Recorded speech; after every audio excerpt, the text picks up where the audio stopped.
আমাকে অনেকেই বলেন না যে সোশ্যাল মিডিয়াতে এসে কেন অসঙ্গতি কিংবা নানান অন্যায়ের বিরুদ্ধে এরকম প্রতিবাদী ভিডিও আমি করে থাকি।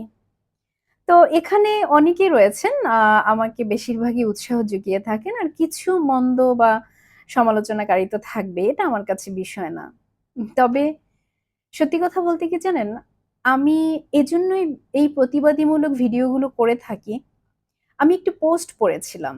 গাজার এক শিক্ষক তার জীবনের শেষ পোস্টে একটি কথা বলেছিলেন যে, কোনো এক সময় এসে ইহুদিদের বিরুদ্ধে গাছ এবং পাথর কথা বলবে। কারণ সারা পৃথিবীর মানুষ এত অন্যায় দেখেও তারা চুপ করে থাকবে। আর যার কারণে গাছ এবং পাথর প্রতিবাদ করবে। তো সেই জায়গা থেকে মনে হয় যে আমার ক্যাপাসিটির মধ্যে যদি একটু প্রতিবাদ করে কিছুটা অন্যায়ের প্রতিহত করতে পারি, ক্ষতি কি তাতে?